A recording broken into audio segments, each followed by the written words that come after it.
Welcome, brave souls, to a realm where shadows whisper secrets too vile for the light.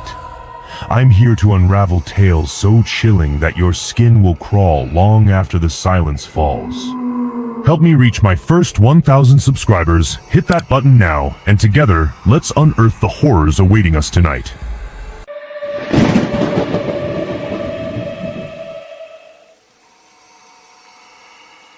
Moving into the shelter felt like stepping into a different world.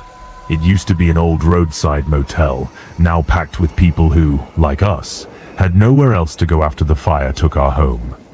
My mom, my little sister, and I were squeezed into a small room, right next to room 9. The guy in room 9, Brett, was hard to miss. He was friendly enough, but there was something off about him. He had this intense look in his eyes, like he knew secrets the rest of us didn't. One evening, as I was unpacking, he leaned over from his doorway and warned me about a mysterious figure that supposedly haunted the shelter at night. I tried to brush it off as just another urban legend, but the way Brett spoke, with such conviction, made me wonder. As the sun set and the shelter grew quiet, I couldn't shake the feeling that maybe there was more to his stories than just paranoia. That night, as I lay in bed, the shadows seemed to stretch a little longer, and the whispers of the shelter's residents faded into an uneasy silence. I couldn't help but glance towards room 9, wondering what other secrets it held. In the dimly lit common area, where the shelter's residents gathered to escape the cramped rooms, I found myself drawn to Brett. He was always there, sitting in the corner with a worn-out notebook, scribbling away. Over time, we started talking, and he shared these chilling stories about the shelter. Brett told me about people who had vanished without a trace, their rooms left untouched, as if they had just stepped out for a moment. He spoke of whispers in the night, and shadows that moved when no one was looking. Most of the other residents just rolled their eyes, calling him a paranoid conspiracy theorist. But there was something about his stories that got under my skin. As I listened, I couldn't help but notice eerie similarities between what Brett described and some of the odd things I'd seen around the shelter. Like the time I saw a door ajar that was always locked, or the strange marks on the walls that looked like someone had been trying to claw their way out.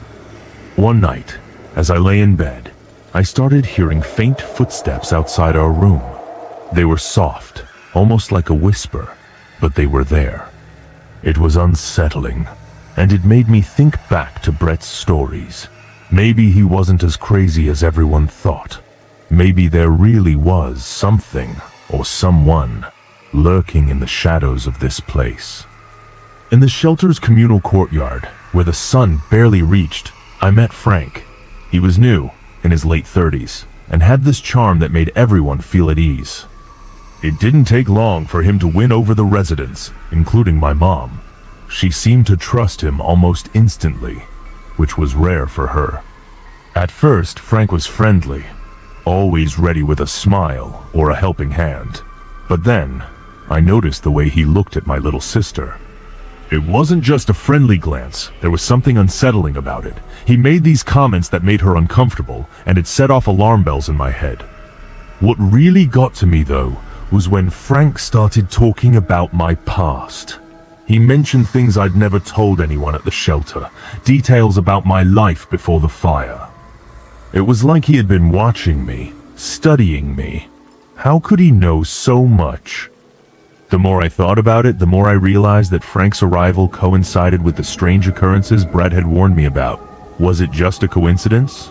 Or was there something more sinister at play? I couldn't shake the feeling that Frank was hiding something, and I needed to find out what it was, before it was too late. Late at night, I found myself in the bathroom brushing my teeth. The shelter was quiet, everyone tucked away in their rooms, but I couldn't shake this uneasy feeling.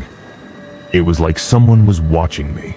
I glanced around, but the bathroom was empty, just the dim light flickering above the mirror. Then, out of the corner of my eye, I saw it, a sudden movement outside the window. My heart started pounding. I dropped my toothbrush and rushed outside, my bare feet cold against the concrete. But all I saw were shadows, slipping silently into room 9, Brett's room. The next morning, I caught up with Brett. He looked terrified, his eyes darting around like he was expecting something to jump out at him. I tried to ask him what was wrong, but he just shook his head and muttered something about not being able to talk about it. It was clear he was scared, and whatever he saw last night had shaken him to the core. I couldn't help but connect the dots. The strange occurrences, Frank's unsettling behavior, and now this. Something was definitely off. The shelter's narrow hallways felt more claustrophobic and dim than ever. I noticed Brett was acting strange, more paranoid than usual. He started avoiding me, his eyes always scanning the shadows. It was like he was carrying a heavy secret, and it was eating him up inside. One night, as I was about to turn in, I found a handwritten note slipped under my door.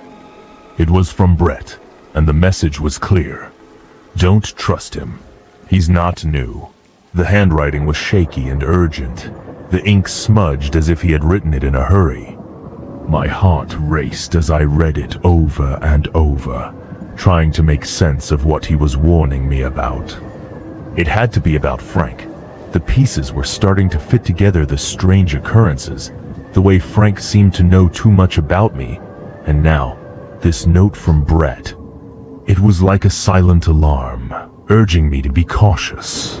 I knew I couldn't ignore it. Later that night, I decided to find out what Brett knew. With the shelter quiet and everyone asleep, I snuck into room 9. The door was locked, but I managed to jimmy it open. Inside, the room was a mess. Papers scattered everywhere. As I rummaged through the clutter, I found newspaper clippings about missing persons. My heart sank as I realized these were the people Brett had told me about. Then, I stumbled upon a hidden camera, tucked away in a corner. My stomach churned as I thought about what it might have captured. But the most disturbing thing was the surveillance logs. They were detailed notes on the shelter's residents, their routines, and their vulnerabilities. And then I saw it. One of the logs had my sister's name on it. It was filled with observations about her, things no one should know. Before I could process everything, I heard footsteps approaching. Panic surged through me. I quickly hid the camera and logs under some papers, hoping to come back later. The door creaked open, and I held my breath, praying I wouldn't be caught. Whoever it was, they were getting closer, and I knew I had to get out of there fast. The cold night air bit at my skin as I stood outside the shelter, waiting for Brett. I needed answers, and I couldn't wait any longer. When he finally stepped out, I confronted him, demanding to know what was going on. Brett's face was pale, his eyes darting around nervously. He hesitated, but then, with his hands shaking, he started to talk. He told me the horrifying truth: Frank wasn't a newcomer. He had been in the shelter for years, using different identities to prey on vulnerable residents. As Brett spoke, his hands trembled even more. He confessed that he had tried to warn others before, but they had all disappeared. The fear in his voice was palpable, and it sent chills down my spine. I realized then that the danger was real, and it was closer than I had ever imagined. The weight of his words hit me hard. Frank had been watching us, studying us, and now he had his sights set on my sister. I knew I had to act fast, to protect her and stop Frank. The breaking point had arrived, and there was no turning back. In the shelter's laundry room, the silence was eerie at night. I knew I had to do something to catch Frank in the act, so I set up a trap using Brett's hidden camera. I positioned it carefully, hoping it would capture whatever Frank was up to. That night, as I lay in bed, I heard faint whispering outside my window. It sent shivers down my spine, but I stayed still, waiting for morning to come. When the sun finally rose, I rushed to check the footage. My heart sank as I watched the video. There, clear as day, was Frank standing over my sister's bed while she slept. The timestamp showed he had been there for over an hour, just standing there, not moving. It was chilling to see him so close to her, watching her in the dark. The reality of the situation hit me hard. Frank was dangerous, and he had been targeting my sister. I knew I couldn't let this go on any longer. It was time to take action and put an end to his sinister game. Panic surged through me as I rushed down the shelter's darkened hallway to find my sister. But before I could reach her room, Frank was already there, waiting for me. His eyes gleamed with a sinister intent. A struggle broke out between us. Frank was stronger than I expected, and for a moment, it looked like he was going to overpower me. My heart pounded in my chest as I fought back, desperate to protect my sister. Just when I thought it was over, Brett appeared out of nowhere. With a determined look on his face, he stabbed Frank. The sound of the blade-piercing flesh was sickening, but it was the only way to stop him. Frank let out an inhuman shriek that echoed through the hallway. It was unlike anything I'd ever heard. He stumbled back, clutching his wound, and then vanished into the night. The next morning, we searched the area, but Frank's body was nowhere to be found. All that remained were his discarded clothes lying in a heap on the ground. It was a chilling reminder that the danger might not be over yet. As I stood there, catching my breath, I realized that we had narrowly escaped a nightmare, but the mystery of Frank and his true nature lingered, leaving us all on edge, wondering if he would ever return.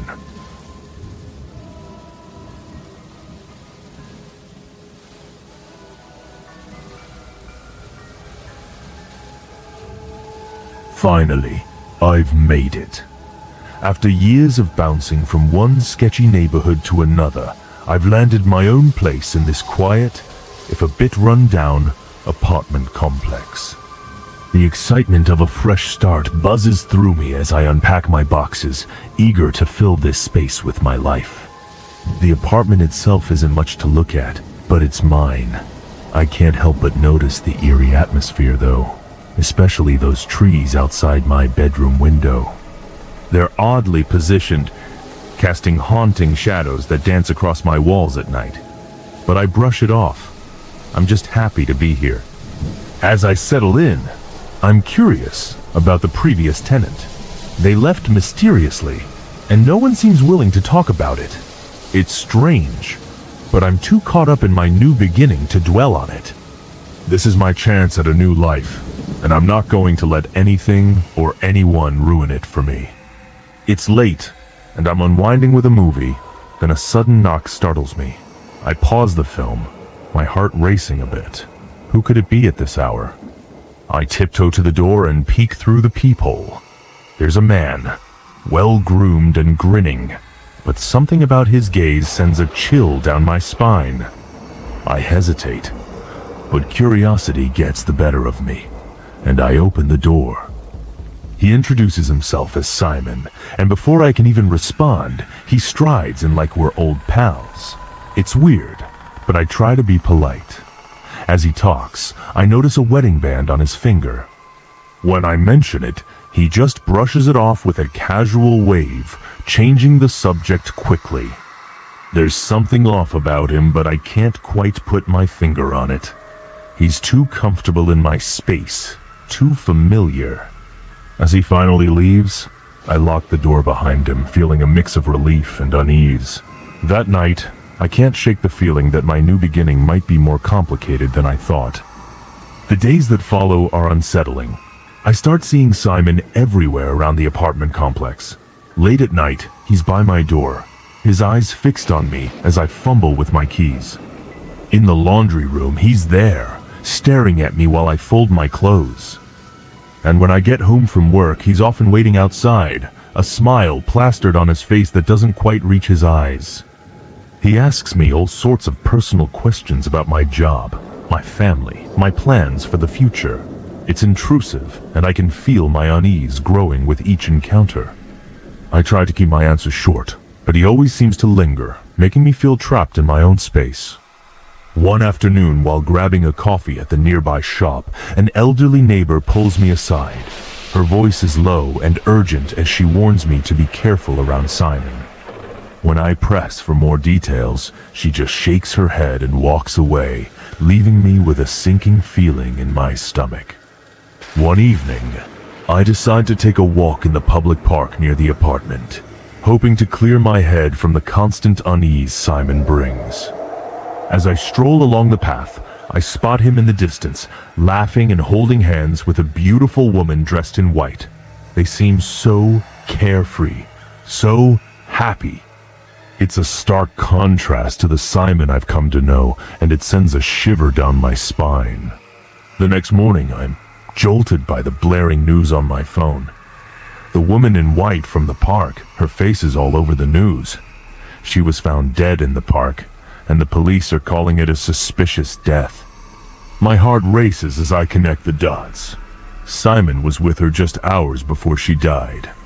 Later that day, Simon shows up at my door again. I can't help but notice a faint stain on his sleeve as he leans against the door frame. It's subtle, but it's there, and it makes my stomach churn. I try to act normal, but inside, I'm screaming. The woman in white, the stain on his sleeve, it all points to something sinister. As he leaves, I lock the door behind him, my mind racing with fear and suspicion. What have I gotten myself into? I'm lying in bed, trying to calm my racing thoughts after the unsettling news about the woman in white. My phone suddenly vibrates, breaking the silence of the night. The caller ID reads, unknown, but the last digits eerily match my own number. My heart skips a beat as I answer, hoping it's just a glitch. It's Simon. His voice is too calm, almost playful, as he asks if I saw him earlier in the park. The casual tone, I can't believe he's calling me about this, as if it's just another day. I hang up without a word, my hands shaking. The fear lingers long after I put the phone down. How did he get my number? Why does it show up like that? The more I think about it, the more terrified I become. Simon isn't just a creepy neighbor. He's dangerous. And now, he's invaded my most private space, even if just through a phone call. I pull the covers tighter around me, but the sense of safety is gone. Dawn breaks, but sleep eludes me.